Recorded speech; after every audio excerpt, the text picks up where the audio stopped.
नमस्कार दोस्तों, मेरे चैनल रामेश्वरम भक्ति चैनल में आप सभी का हार्दिक स्वागत है।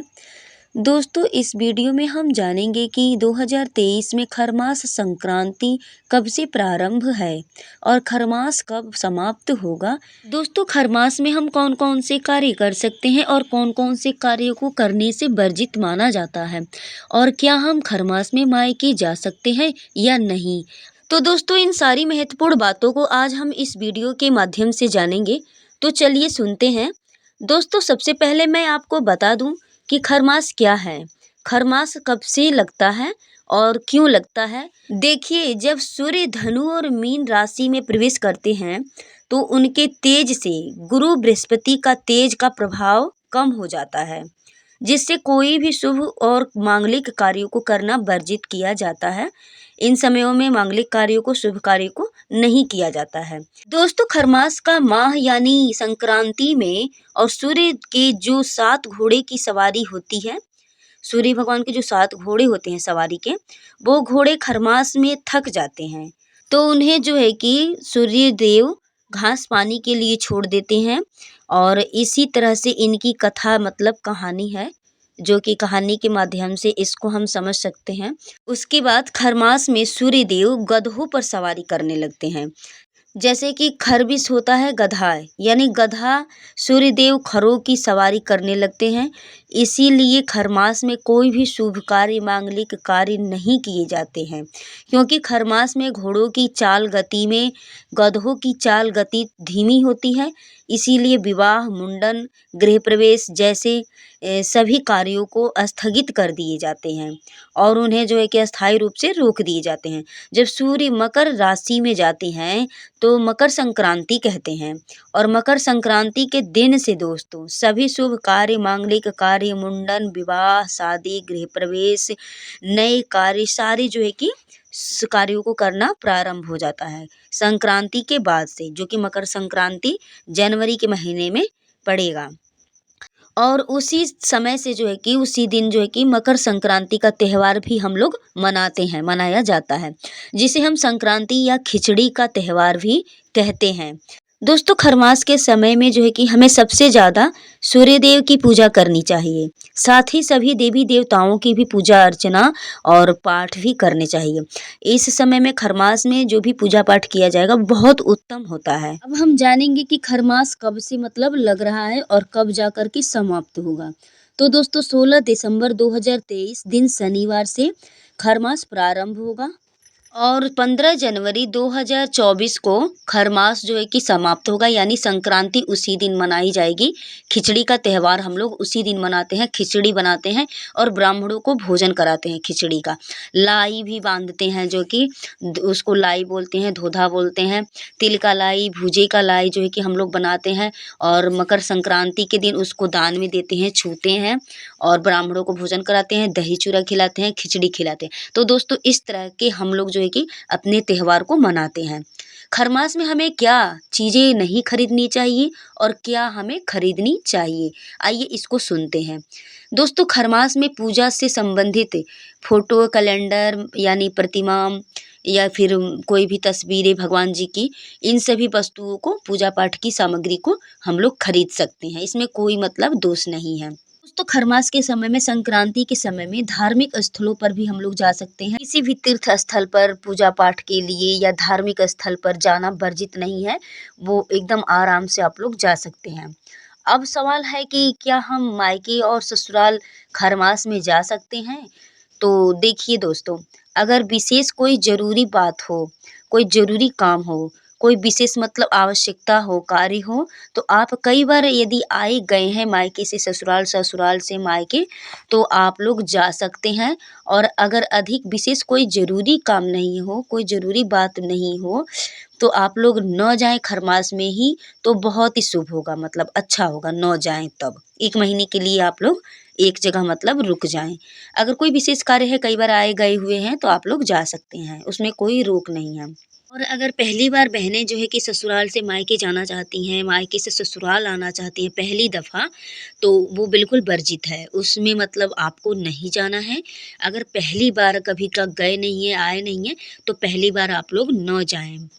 जो है कि खरमास में वो मतलब अशुभ संकेत होता है, जाना अच्छा नहीं होता है। वैसे तो हम लोग भी बराते हैं, कई बार गए हुए हैं, आए हुए हैं, फिर भी खरमास में हम लोग नहीं जाते हैं औरतें।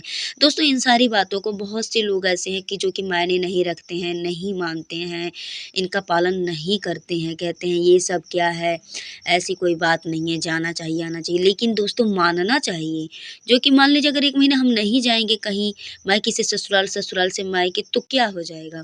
1 महीने के बाद जाएँगे। लेकिन दोस्तों नए-नए जो जाना है, आना है, जिनको पहली बार जाना-आना है, वो लोग तो बिल्कुल भी ना जाएँ। इस बात को अनदेखा ना करें, अनसुना ना करें।